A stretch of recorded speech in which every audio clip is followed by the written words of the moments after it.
Sejam bem-vindos mais uma vez ao canal Tinta Todo Dia. Se você não me conhece, vai aqui meu nomezinho para vocês. Meu nome é Salvador Nascimento, especialista no varejo de tintas. Estou há quase 40 anos nesse negócio, 39 anos, estou comemorando agora em agosto, de atuação quase ininterrupta no mercado de tintas, tá certo? Hoje eu estou num lugar diferente, não estou no estúdio de gravação onde normalmente a gente faz os nossos bate-papos. Estou aqui no meu cantinho secreto, né, onde eu tenho algumas coisas, algumas peças aqui. É meio bagunçadinho, mas é legal. Vocês estão vendo que eu sou um cara que curte um rock and roll. Tem aqui o Queen, tem aqui minhas guitarras, meus violões, enfim, isso tudo é detalhe. Mas espero que vocês gostem do conteúdo que eu vou levar para vocês hoje, que eu preparei com muito carinho, muito cuidado. Vou tocar num assunto que tá muito em voga, tá muito na moda no mercado de tintas, né? Eu acho que não se aplica só no varejo de tintas, tá, gente? Se aplica a quem tem empresa, de uma forma geral, mesmo de prestação de serviço, como por exemplo vocês pintores que me ouvem, né? Inclusive tive com alguns amigos pintores na Feicon, tô gravando isso aqui em abril, e a gente tá tendo, na verdade, a Feicon aqui nessa semana em São Paulo. Tive lá ontem, dia 9 de abril. Foi muito legal, muito bacana encontrar vocês pintores que me dão o prestígio da sua audiência. Nosso conteúdo é direcionado para quem está no mercado de tintas, mas eu acho que serve para quem está no varejo de uma forma geral. Serve para você que trabalha na indústria de tinta também, principalmente o pessoal da área comercial, como eu fui muito tempo da minha vida, com muita honra e orgulho. Se você interage com lojas de tinta, poxa, de repente eu posso te dar uma dica aqui que pode abrir um pouco aí a tua perspectiva para você melhorar a sua relação comercial com o teu cliente, entender um pouco como funciona o negócio dele e melhorar a sua performance também, a performance dele, né? Porque afinal de contas, a ideia aqui é que todo mundo ganhe, tá? E hoje, como eu estava dizendo, nós vamos falar de um assunto que está muito em moda, que é sucessão empresarial. No decorrer desse bate-papo aqui, eu vou mostrar por que esse negócio tá sendo tão falado ultimamente. É uma característica muito marcante das empresas do Brasil como um todo, porque a grande maioria das empresas no Brasil são empresas familiares. Gente, eu continuo com meu óculos aqui, vai dar uns reflexos. Peço que vocês me perdoem. Mas vamos direto ao que interessa. Vamos falar um pouquinho sobre sucessão. Olha aqui o conteúdo que eu preparei para vocês. Se vocês quiserem fazer alguma sugestão, seja no layout da apresentação, sobre conteúdos, comentar sobre esse conteúdo, fiquem totalmente à vontade, tá? A gente está aqui no YouTube, tem aqui os comentários, a aula é gravada. Eu vou fazer a aula ao vivo daqui a pouquinho, vou avisar todos vocês. E a aula ao vivo é legal, porque a gente interage, a gente conversa durante a aula ao vivo. E outra coisa, não é aula, né, gente? Eu não sou professor, né? Só conto história, né? Tem muita história que eu acho que pode ser aproveitada como aula para você usar no seu dia a dia, para você usar na tua profissão, no teu negócio. Tá certo? Então eu vou fazer nesse formato meio 3D, vocês vão me vendo aqui desse lado, a apresentação para vocês. Então vamos lá, sem mais delongas, sucessão empresarial no varejo de tintas. Vocês vão ver que bacana, né? Tem algumas coisas que eu tenho certeza que algumas pessoas que vocês ainda não têm muita experiência, muito convívio. Então vamos lá, sucessão empresarial no varejo de tintas, no mercado de tintas. Olha que interessante esse panorama empresarial, né, do Brasil como um todo, não só do mercado de tintas. 90% das empresas que a gente tem no Brasil, elas têm esse perfil de família, de empresa familiar. Ou elas são administradas por famílias, ou elas são de fato empresas familiares, que está todo mundo ali trabalhando na empresa. A gente tem empresas imensas aqui no Brasil que pode até ser de capital aberto, listado em bolsa de valores, mas a família ainda está na cúpula das decisões. Querem alguns exemplos? Cosan, da família Ometo, de Piracicaba, interior de São Paulo. A família de Piracicaba, eu conheço bem a história da família, porque eu também sou de lá, minha família é de lá. A Cosan é uma empresa colossal, imensa. Família Pfeffer, da Suzano, papéis e celulose, né? Vocês sabiam que o Brasil é um dos maiores, se não o maior exportador de papel do mundo? De cada 10 folhas de papel usadas no mundo, 7 saem daqui do Brasil, da empresa Suzano de papel e celulose, até porque eles têm unidades espalhadas no mundo inteiro. É empresa familiar também, tá? Então 90% das empresas como está escrito aqui, são administradas por famílias e não sou eu que estou falando, é o Instituto Brasileiro de Geografia e Estatística, o IBGE, estatística recente de 2023.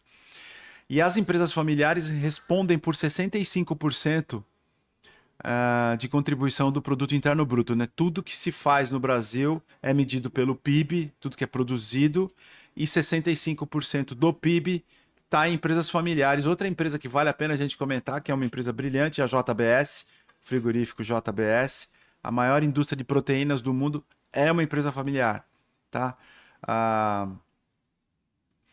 Agora eu esqueci o nome, acho que é Brasil Foods, né? A junção da Perdigão com a Sadia é familiar. Então, empresas gigantescas aí são empresas familiares. Então, é um tema que não se esgota, né? E no mercado de tintas não é diferente. Daqui a pouquinho eu vou explicar um pouquinho melhor por que a gente está falando especificamente desse tema.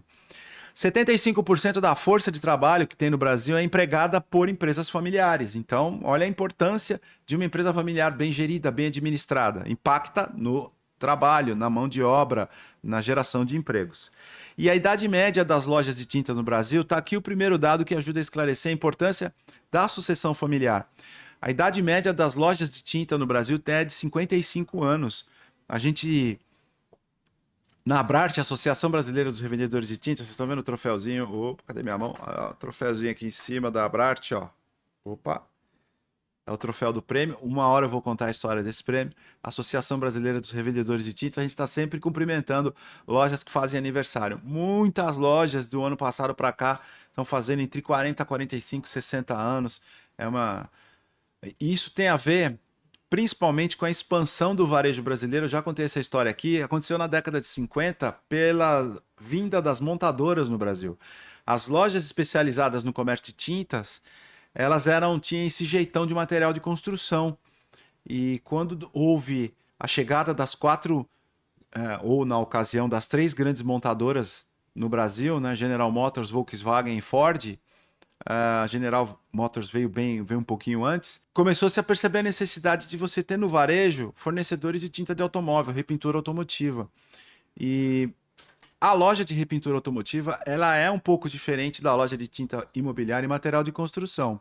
Então, pela expansão da produção de carros, a compra de carros no Brasil, a popularização do carro no Brasil, se é que a gente pode chamar carro um bem popular, né? Um produto muito caro ainda aqui no Brasil, né? Pela carga de impostos, mas não vamos sair do nosso assunto. Quando se começou a ter a necessidade de tinta de automóvel, aí houve também nessa carona a expansão das lojas especializadas no comércio de tintas, tá, gente?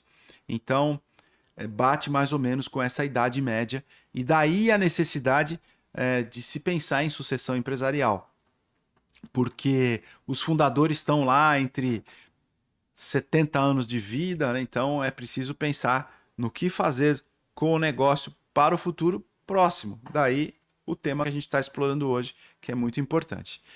Aqui a gente fez uma pirâmidezinha, olha só, para tentar explicar graficamente essa questão da idade média do negócio e também como se comportam os negócios diante da questão da sucessão.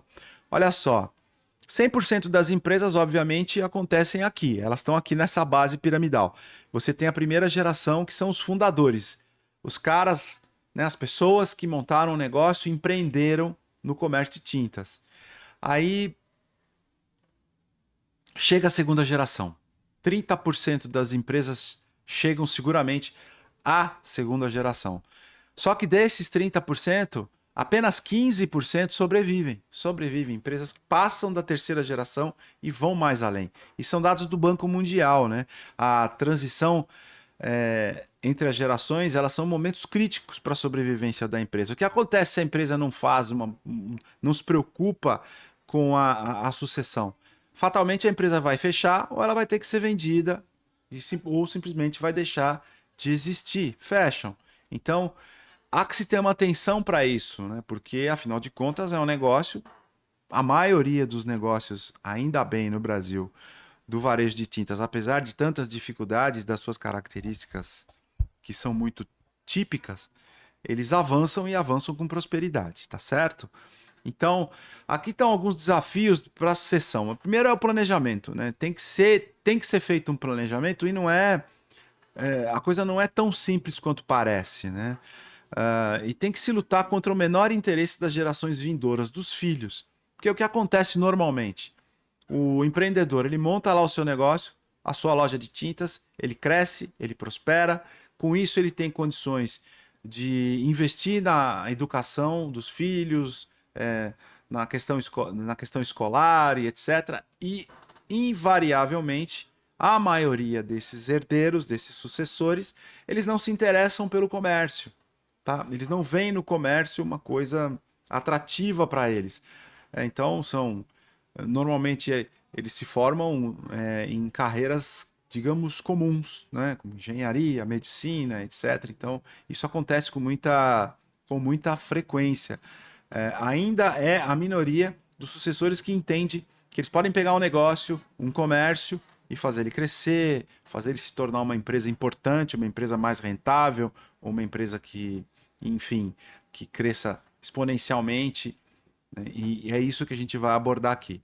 Uma grande questão, e dita por empresários que hoje são muito bem-sucedidos e que experimentaram essa passagem de bastão, um detalhe aqui, um parênteses importante. A gente tem no canal da Brart aqui no YouTube, chama Brart TV, um programa chamado Papo de Lojista. É um programa dedicado a ouvir pessoas que estão no mercado de tintas, dando prioridade para lojistas.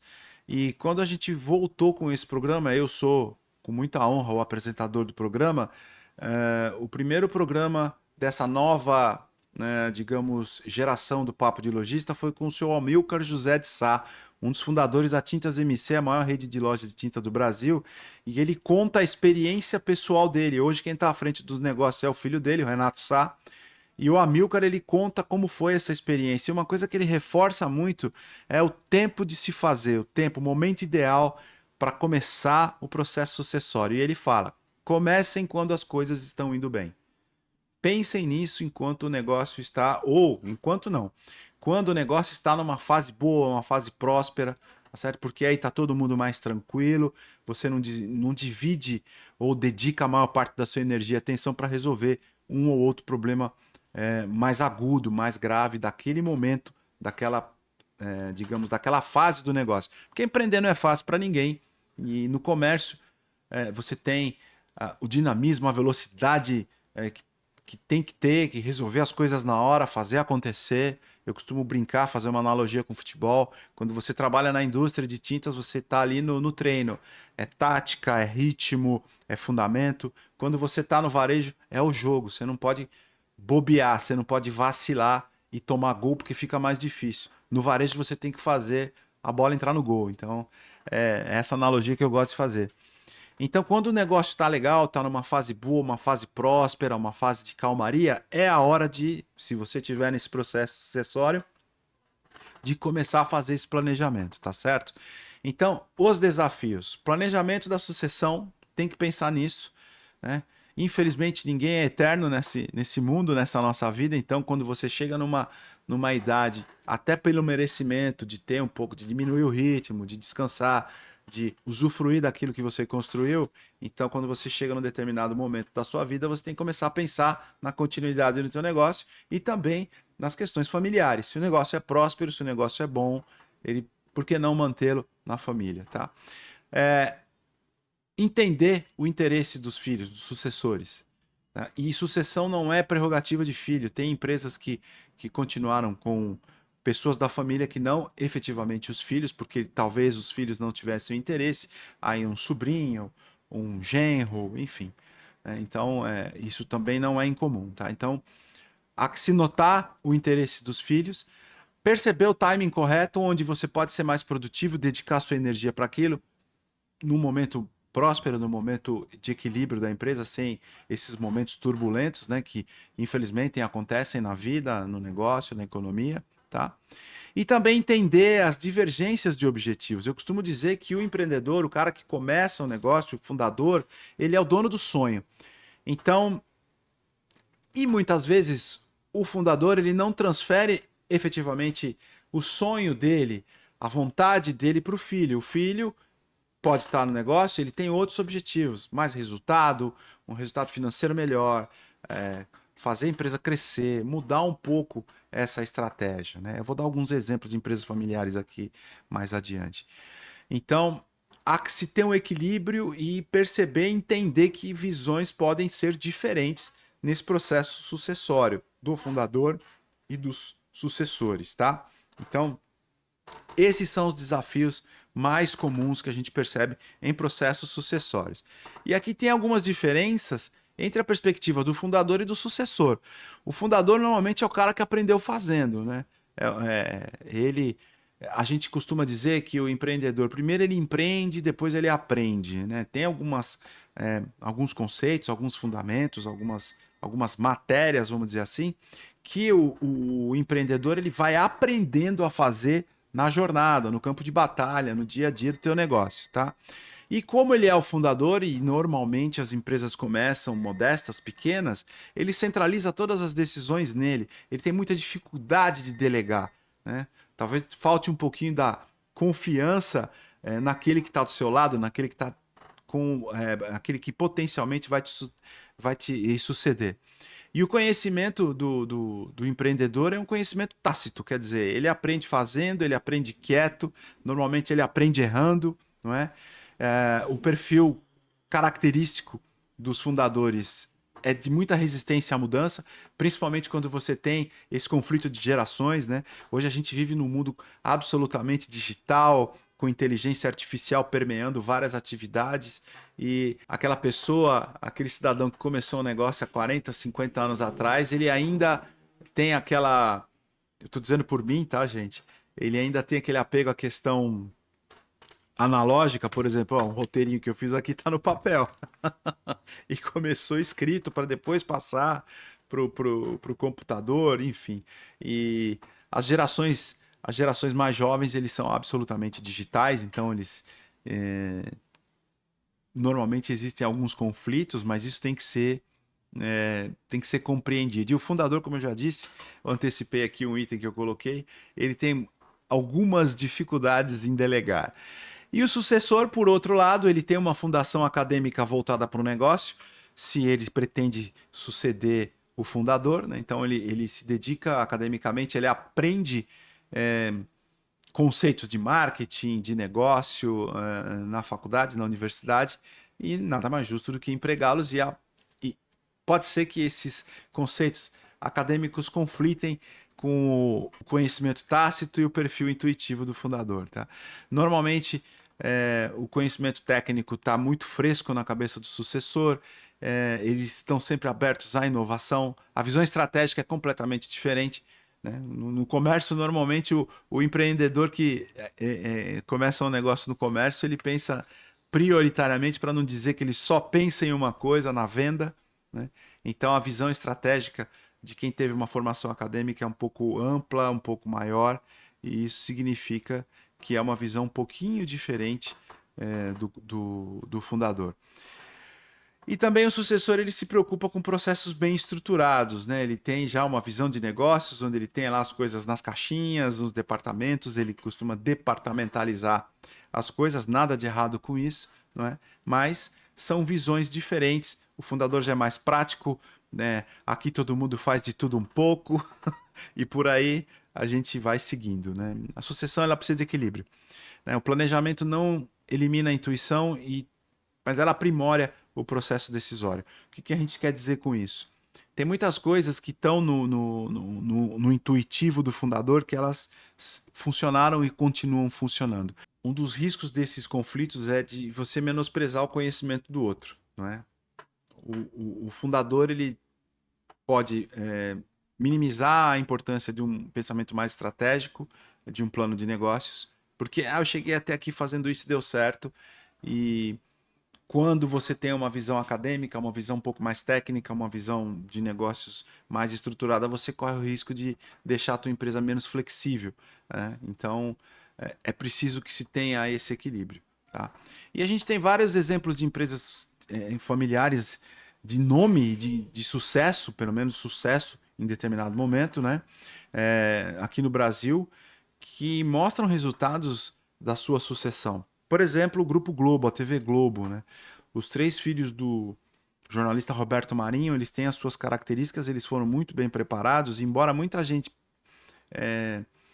entenda que a Rede Globo de televisão, que é uma das empresas do grupo, ela esteja em dificuldades, na verdade o resultado dela cresceu mais de 12 vezes depois da sucessão, né? Mesmo com questões como endividamento e tudo mais. O que a gente percebe, na verdade, é uma mudança do padrão do comportamento do consumidor de televisão. Ele está indo para outros canais, para outros meios, então as audiências que eram os grandes indicadores de bom resultado das televisões, eles têm caído porque essa audiência está sendo dividida, por exemplo, com canais de streaming, com essa ferramenta aqui que todo mundo tem, né? Todo mundo tem uma televisão aqui na mão, né? Todo mundo tem. Então essas mudanças podem dar uma visão um pouco equivocada. O fato é que o resultado da Globopar, do Grupo Globo, Grupo Globo, perdão, eles têm melhorado os resultados. A gente pode estar vendo uma coisa um pouquinho diferente no transcorrer da história, mas que a empresa está ruim, eu tenho um pouquinho de ressalvas em concordar com isso. Já numa outra ponta, nós temos, por exemplo, a editora Abril, a família Tivita, né? A família que montou a editora, que foi a maior editora da América Latina. Na terceira geração ela foi vendida. Hoje muitas das publicações que tiveram extremo sucesso no passado não existem mais. Até por conta dessas mudanças, da digitalização dos meios de comunicação, da imprensa, né? É óbvio que teve que ser mudado, mas a editora Abril, como ela foi constituída, não existe mais, não é? E numa outra, digamos, numa outra ponta, nós temos a Hering, a confecção.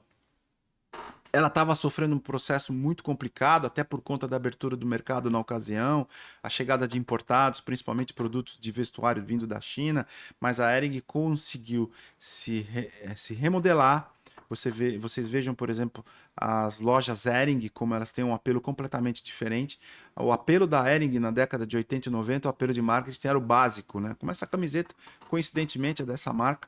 Então, eles aproveitaram no básico. Hoje as lojas Hering, elas têm um apelo muito um apelo fashion, com produtos de maior poder, maior valor agregado, o ticket médio subiu. Uma camiseta Hering hoje tem tudo, menos o preço básico, né? Então, e hoje essa empresa, essa marca faz parte de um conglomerado poderosíssimo aí no Brasil, de indústria de moda. Então, quer dizer, e tudo isso começou quando um dos sucessores, se preparando para tocar o negócio adiante, né, ele percebeu algumas oportunidades, renovou o negócio, reinventou e é um sucesso. Uma curiosidade, nada a ver com o que nós estamos falando, mas a primeira loja, os registros históricos, eu vou contar essa história um dia, dão conta de que a família Hering foi dona da primeira loja de tintas do Brasil, tá, gente? Isso é uma curiosidade que eu não podia deixar passar, tá? Seguindo aqui, vejam só as características do sucessor, né? Não é incomum que quando o fundador percebe em um dos filhos a aptidão, a possibilidade dele suceder, dele fazer questão que ele tenha experiência prática em diferentes áreas da empresa, tá? Então, quer dizer, o garoto ou a garota, ele começa lá no balcão da loja ou vai no estoque, enfim, começa na operação efetivamente, a operação básica, para ele entender todos os processos, né? O que se espera de um sucessor bem sucedido é que ele tenha um conhecimento amplo do mercado, né? Não fique olhando apenas o comércio ou apenas as marcas que ele tem dentro do teu negócio. Uma compreensão profunda e ampla do setor de tintas fatalmente vai ajudar no desenvolvimento do seu negócio, no processo sucessório e no crescimento do negócio como um todo quando ele estiver à frente do negócio. A visão externa, né, a capacidade de trazer novas perspectivas, a gente percebe em vários sucessores que estão no mercado, no varejo de tintas, que eles têm essa preocupação em aprender e ter uma visão de negócios de varejo de outras áreas completamente diferentes, né? Quer dizer, você não tem que ser um cara só entendedor do varejo de tintas. Você pode conseguir insights e uma visão diferente, por exemplo, no varejo têxtil, no varejo de pet, no varejo de material de construção como um todo, em vários varejos. Você pode trazer ideias que estão funcionando no sentido de melhorar a relação com o cliente, até com fornecedores, de outros exemplos. Por exemplo, né,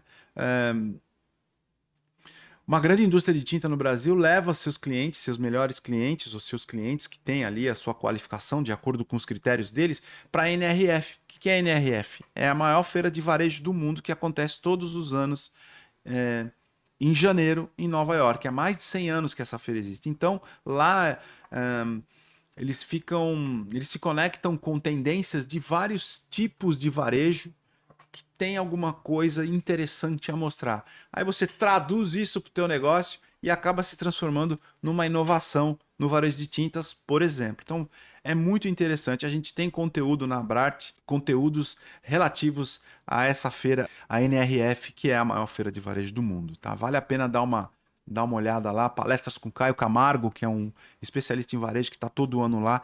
Ele traz alguns conceitos muito interessantes. Vale a pena. Tá? E a formação acadêmica, né? Normalmente, lá atrás, quando as lojas de tinta começaram a se tornar um negócio muito presente no comércio, os empreendedores eles não tinham uma formação acadêmica muito sólida, quiçá alguns tinham formação acadêmica, né? E o sucessor, sim, já está mais preparado, ele tem educação formal em gestão, em áreas relevantes como marketing, negócios, administração, muitos engenheiros têm aí os seus negócios no comércio, que é uma visão muito interessante. Então, isso é uma característica muito presente nos sucessores que a gente percebe hoje no nosso mercado. O sucessor ele enfrenta não só desafios no sentido da gestão do negócio, do aprendizado, mas também desafios psicológicos. Isso é muito comum, né? Alguns sentem muito peso da responsabilidade de tocar o negócio, porque a expectativa sobre ele é muito grande, né? Então isso pode gerar algum tipo de pressão excessiva, insegurança, né? A sombra do antecessor, né? Como diz uma pessoa que eu conheço, uma das coisas que você deveria mostrar como instrumento como selo de sucesso é o troféu que seu negócio tem, é o troféu do empreendedor. E o que às vezes acontece é que o antecessor, o fundador, ele tem os troféus dele. Não adianta o sucessor querer fazer do troféu do sucessor os troféus dele, né? Então, as comparações são inevitáveis. Quem sucede tem que conquistar os seus troféus, né? Os seus índices de sucesso, enfim, as suas conquistas e as suas vitórias. E ele tem que construir a sua identidade própria. E não adianta você imitar o seu pai, se é que é o seu pai, por exemplo, o fundador. Você tem que criar a sua figura, a sua marca, o seu estilo de gerir e administrar um negócio, que fatalmente vai dar muito certo se o sucessor ele tiver preparado e comprometido e tiver com desejos e com sonhos e com metas, ele vai conseguir, tá? O medo do fracasso também é muito grande. Normalmente, o que acontece no mercado onde a empresa é familiar? O empreendedor ele funda uma empresa, ele está sozinho ou ele está com a sua esposa ou com seu esposo, e são poucas pessoas, aí o negócio cresce, a família vai crescendo, a dependência da família com o negócio aumenta, e quando o sucessor vai à frente, o medo do fracasso, por esse motivo e por outros tantos, acaba sendo um fator de pressão muito grande, né? Então, o, o receio de não conseguir manter o legado familiar, o padrão, a qualidade de vida e tomar decisões equivocadas acaba deixando algumas decisões prejudicadas ou a ausência de decisões que é tão ruim quanto. O medo paralisa e não é isso que tem que ser feito, né? Nada como o sucessor começar logo cedo. Isso é no mundo ideal, né? O sucessor começar cedo, entender como é que funcionam todas as fases operacionais da empresa, se preparar academicamente bem, ter o seu mentor, o seu fundador, o seu pai ou o fundador da empresa como um mentor, não é? E aí, para ele ficar mais seguro, imprimir a sua assinatura no negócio. Algumas coisas que a gente percebe que estão presentes em empresas que têm um processo sucessório bem sucedido, tá? Ferramentas ou itens de gestão. Não dá para fazer um processo de sucessão sem você ter uma estrutura de governança corporativa muito bem dimensionada e formalizada. Pô, mas a minha loja é pequena. Gente, independente do tamanho do negócio, ele tem governança, que ela pode ser informal, ela pode não estar escrita, mas todo mundo tem um modelo de fazer o seu negócio acontecer, os seus valores e as suas práticas, tá? Então, o que é um processo de governança corporativa? É você ter conceitos disciplinares, regras e processos de trabalho bem definidos. Quando você tem isso, você tem uma estrutura de governança corporativa. Talvez ela não esteja formalizada. Se não tiver, que seja formalizada. Há que se separar questões familiares do negócio, tá? Se eu estou numa empresa, meu irmão é meu sócio, ou nós dois sucedemos o nosso pai, eu cuido da parte financeira, ele cuida da parte comercial, é negócio. No negócio nós não somos irmãos, nós somos sócios, nós somos executivos, e isso tem que ficar muito claro, tem que ser lembrado muitas vezes, né? Não é incomum irmãos que têm um negócio, que são sócios, discutirem como se discutia na infância por causa de um brinquedo. Isso é muito comum. Tem que se lembrar que o negócio é uma coisa que tem que ter as suas formalizações.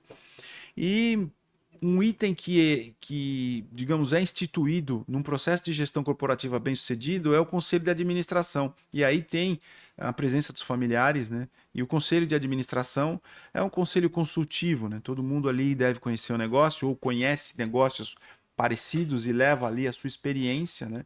E uma maneira de você ter a família não necessariamente na operação do negócio, mas no conselho, pode ajudar a fazer uma gestão melhor, uma gestão bem feita e minimizar os conflitos familiares no âmbito do negócio, tá?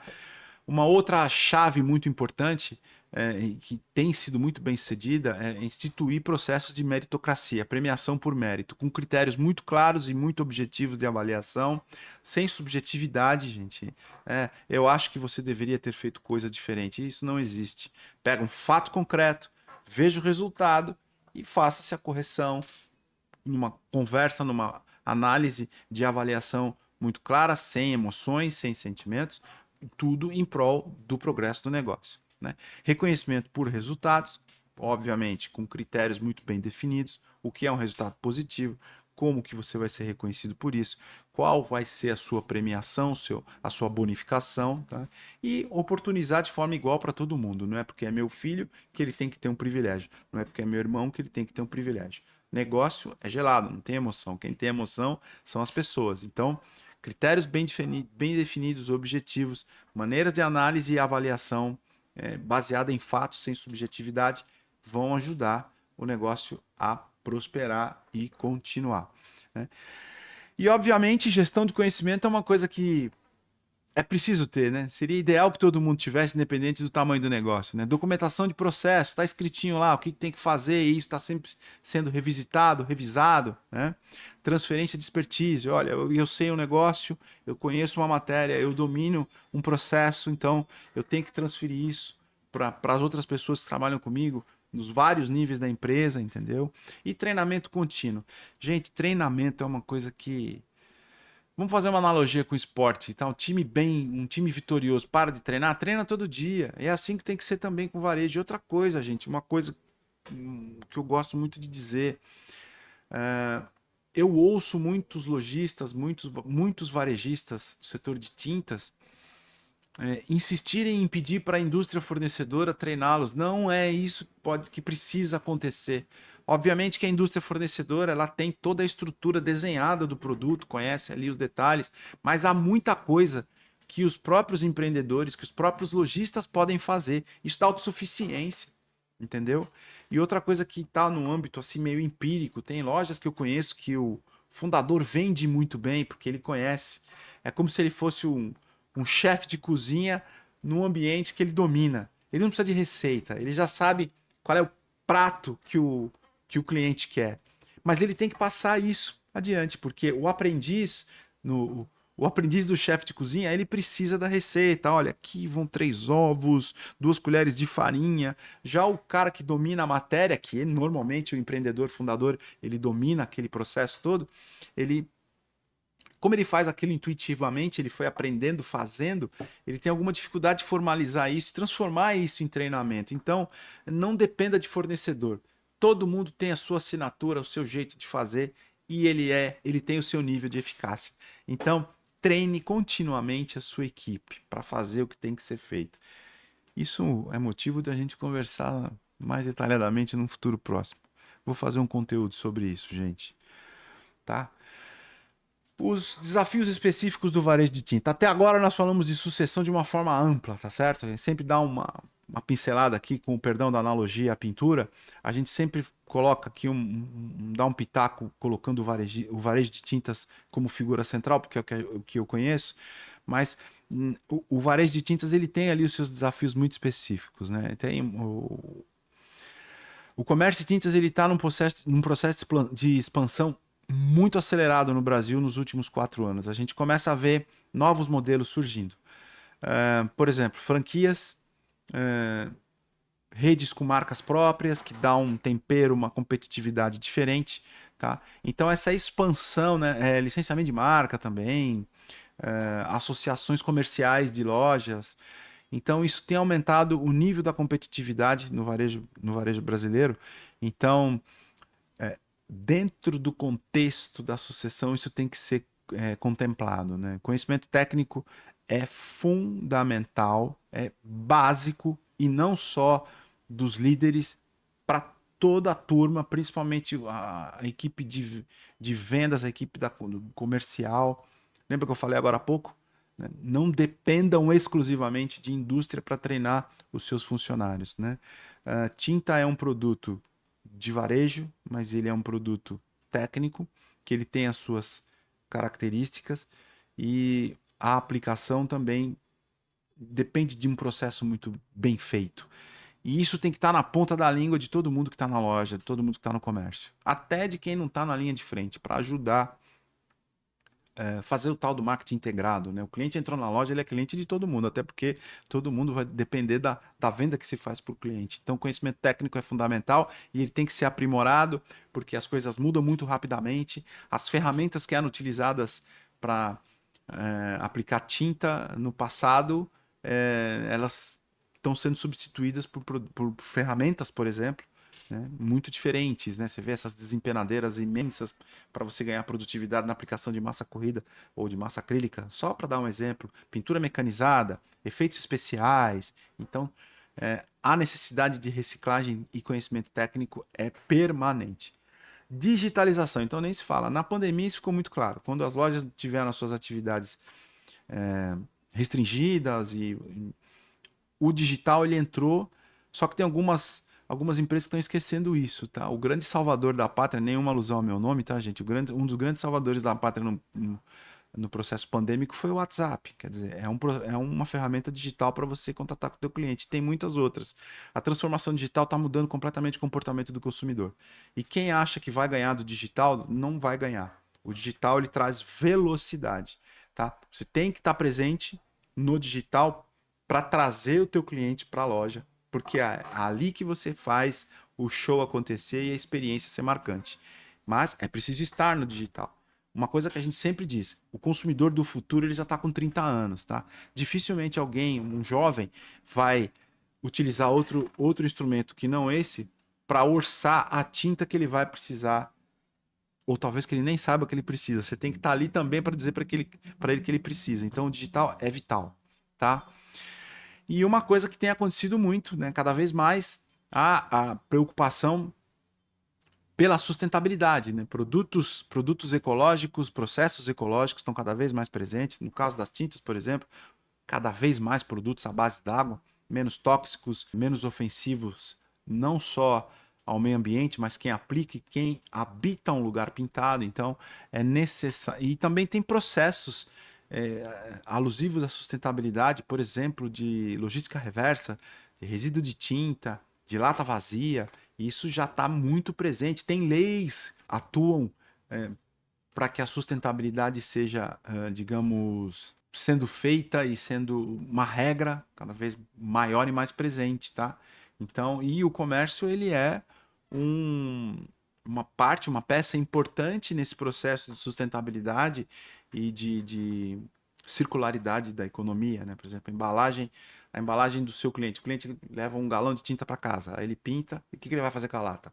É o varejo que tem que viabilizar a destinação desse resíduo, tá, gente? Tem lei Programa Nacional de Resíduos Sólidos é uma lei, se o varejo não fizer parte, o varejista pode sofrer consequências aí, tá bom? Não estou querendo assustar ninguém, mas é porque isso é evidente, tá? Então, a sustentabilidade dentro do negócio tinta está cada vez mais presente e de uma forma cada vez mais ampla. Está se falando cada vez mais em ESG, tá? Então é muito importante que a gente saiba o que fazer. Ah, e o pintor tem um papel fundamental nisso tudo, tá, gente? Que como usuário, ele também tem um papel importante em todos esses processos aqui, tá? Em todos esses processos que eu disse, tá? O pintor é parte fundamental. Aliás, o pintor é um dos principais atores do negócio de tintas, né? Mas voltando a falar de sucessão, por que a sucessão é difícil? Normalmente falta planejamento. Ah, depois eu vejo, depois eu faço, né? É preciso um plano estruturado. Prestem atenção, vocês que têm o processo de sucessão batendo a sua porta, a capacitação do sucessor é fundamental, tá?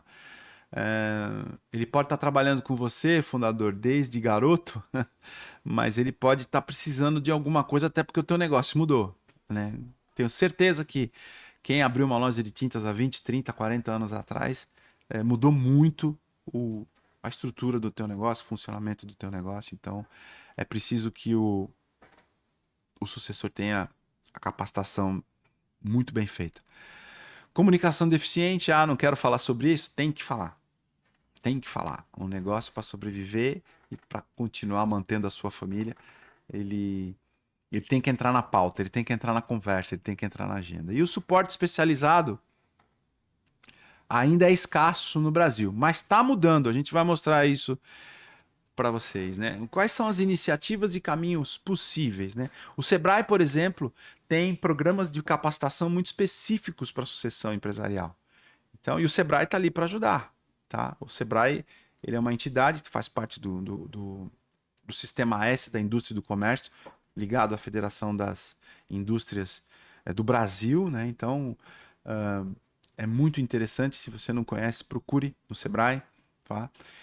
Algumas consultorias especializadas já têm aparecido e com cada vez mais frequência no Brasil. E como se não bastasse, o setor de tintas ele tem algumas iniciativas, tá? As mais conhecidas são o Elo do Futuro, da Souvenir, e o projeto Sucessores a gente chama de Pincéis Atlas, mas porque é assim que a empresa é conhecida, mas é uma empresa gigantesca de um grupo muito importante, tá? Um grupo econômico muito grande no Brasil. E por que eles fazem isso? Porque eles são legais, eles são bonzinhos. Não, eles estão preocupados com a perenidade do negócio deles também. Porque se não houver uma sucessão bem feita e diminuir o negócio de tintas no Brasil, o que a Souvenir e a Atlas vão fazer? Fatalmente isso vai atingir o negócio deles. Então é um processo muito interessante, um processo onde há avaliação, a capacitação, a networking, entendeu? E esses programas são programas muito, muito, muito interessantes. E no da Atlas, infelizmente, eu não tenho certeza, mas o da Souvenir você não necessariamente precisa ser cliente da Souvenir para participar. Tá? Então, quer dizer, são iniciativas do nosso setor que têm tido muito sucesso. Faltou eu colocar uma aqui que eu me lembrei agora e faltou. A Sherwin Williams, que recentemente adquiriu a Souvenir, ela tem dentro do processo da revenda Master Sherwin Williams um módulo dedicado à sucessão empresarial. Então, quer dizer, o setor está atento.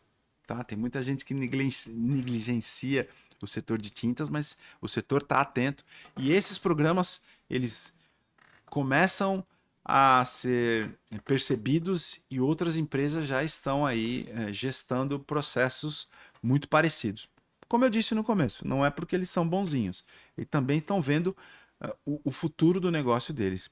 É preciso ter loja para vender tinta no futuro também, tá? A preparação do sucessor. O sucessor, antes dele estar à frente do negócio, né, e normalmente a sucessão ela é percebida quando o negócio já tem um nível de consolidação e o negócio já está, digamos, ampliado comparando com o começo, né? Então ele tem que ter capacitação que não só na compra e venda de tintas, tá? Gestão de pessoas, gestão financeira, gestão tributária, que é um desafio colossal no nosso país, não é? Todo mundo acha que todo mundo não, né? Não podemos generalizar, mas eu conheço muitos empreendedores que por ter uma assessoria contábil, eles meio que se desconectam dessa preocupação, gente. E isso não deve acontecer, tá? Tributação é uma coisa que precisa ser revisitada sempre, até porque muda sempre.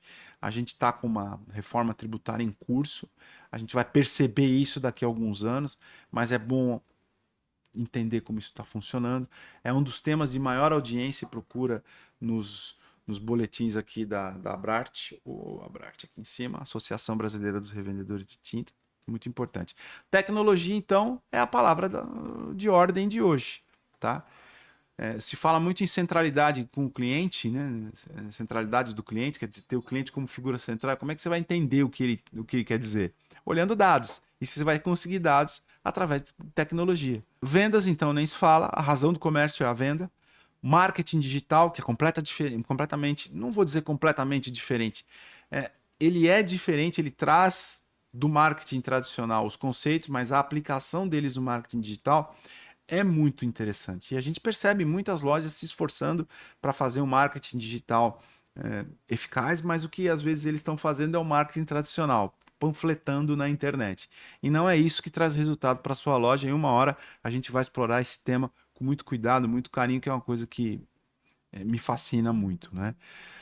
E, obviamente, relacionamento com fornecedores, né? O relacionamento com fornecedor não é um relacionamento, não deve ser um relacionamento tempestivo, não deve ser um relacionamento ah, conflituoso. Tem muita gente que eu conheço que acha que o relacionamento com o fornecedor deve ser sempre no nível do leilão e da briga. Não. Você ter um bom relacionamento com fornecedores vai trazer muitas coisas positivas. Não se esqueçam, as indústrias elas são detentoras de capital, de um forte capital econômico, de um capital intelectual traduzido em tecnologia que vira produto. Então, se tem alguém que pode te ajudar não só a você a comprar, mas também a vender os seus produtos, explorar melhor o mercado, são os seus fornecedores. Vejam os programas de sucessão que eu listei agora há pouco aí, né? Então, quem tem um bom relacionamento com o fornecedor, seguramente vai fazer parte de um projeto de sucessão com a colaboração deles. E também é fundamental o sucessor conhecer os fundamentos básicos do varejo e os fundamentos estratégicos do varejo, né? Tem que saber. O varejo ele tem ali as suas características e elas têm mudado. Então, se você é um cara bom de processo e vai suceder o fundador, não, você tem que ser bom em fundamentos do varejo, tá? E a gente vai também falar sobre isso no futuro muito próximo, porque eu estou preparando um material para abordar esses fundamentos, até porque foi pedido para a gente nas redes sociais, tá? Alguns exemplos de sucesso, são muitos que a gente tem no nosso mercado. Eu listei alguns que eu conheço um pouco de perto, tá? Você veja um dos cases de sucesso no mercado de tintas mais falado é o da Tintas MC. Tintas MC tem mais de 200 lojas no Brasil, tá? É uma rede que nasceu em São Paulo. Eu tive o privilégio de trabalhar lá. Quando eu trabalhei na Tintas MC, o processo de expansão estava assim, num estágio muito embrionário. Duas tentativas de montar filiais fora do estado de São Paulo não foram bem sucedidas, né? Mas aí veio o sucessor, na pessoa do Renato Sá, e ele se preparou para alçar um voo um pouco maior e a transição foi muito bem sucedida. Criou-se um novo modelo de negócio dentro da Tintas MC, que é um modelo de franquia, e eles mais do que dobraram o número de lojas e hoje eles estão em vários estados do Brasil e num crescimento muito interessante. De uma forma muito parecida, o Baratão das Tintas, que é uma rede de lojas com matriz na cidade de Santos, em São Paulo, hoje está em Santos, no Vale do Paraíba, litoral norte, né, todo o litoral sul. São mais de 20 lojas, se eu não estiver errado. Né? Tudo começou com um ex-pintor de parede que montou uma loja pequenininha lá em Santos e hoje os filhos já estão na gestão do negócio, né? O Baratão das Tintas ele tem crescido exponencialmente, né? Tá um negócio muito sólido, muito legal, muito bacana, sem perder aquela identidade da família. O fundador, o grande Didi, é um cara muito, muito bacana, um cara muito carismático, e o filho que está à frente do negócio, na liderança, o Marcos é um querido amigo, ele mantém esse caráter do pai, amistoso, carismático, acolhedor, e o negócio se aprimorando e crescendo cada vez mais. E não diferente o Varejão das Tintas de Belo Horizonte, mais de 40 lojas, acho que já passou de 50 lojas, o que é muito legal, mulheres à frente do negócio, a sucessão tá em curso, assim, muito vigoroso. Hoje quem responde pela gestão do negócio é a Renata, que a gente conhece muito bem. Então, quer dizer, a gente tem muitos exemplos de sucesso no mercado de tintas ou em outras regiões, como, por exemplo, no Paraná, Tintas Virgínia, no interior de São Paulo, várias redes também já em processo franco de sucessão. Então, o nosso, digamos, o nosso negócio ele está se aperfeiçoando cada vez mais também no processo sucessório. Então, quer dizer, eu trouxe isso para mostrar que é possível e pode ser feito. Detalhe muito interessante, tá, gente? Nesses casos aqui, os casos onde o processo de sucessão se deu com sucesso mais rapidamente foi quando houve a presença de um profissional especialista em sucessão presente nesse processo, ok? Então, acho que era isso que eu tinha para mostrar para vocês. Espero que vocês tenham curtido aqui o conteúdo. Sucessão, ela vale também, como eu já disse no começo, e vou repetir, tem muitos pintores que ouvem os nossos, que assistem os nossos conteúdos, veem nossos conteúdos, tá? Então, e tem pintores que têm empresas de pintura. Comecem a pensar também vocês no processo de sucessão, é tudo muito parecido, tá certo? E o negócio ele deve ser perene, para que muita gente fale de tinta todos os dias, continue falando de tinta todos os dias como eu. Fez sentido o que vocês viram aqui? Então dê aqui a sua curtida, ajude a gente através dos algoritmos aqui, dos numerozinhos escondidos aqui do YouTube, a levar essa informação para mais gente. Se você ainda não está inscrito, se inscreve no canal, daqui a pouco tem novidade interessante. Compartilhe esse conteúdo com quem você acha que deve parar para pensar um pouquinho em sucessão. E ativa o sininho aí para você ser avisado toda vez que eu colocar um conteúdo novo aqui. Tá bom, gente? Muito obrigado por vocês estarem aqui comigo. Batemos um papo aqui de quase 1 hora. Sucessão foi a palavra do dia. Então espero que vocês tenham gostado. Sugiram conteúdos novos. Visitem as nossas outras redes sociais. Eu estou lá no LinkedIn, estou lá no Instagram. E estou falando de tinta todos os dias, tá bom? Sem parar. Um abraço para vocês e a gente se vê por aqui logo logo.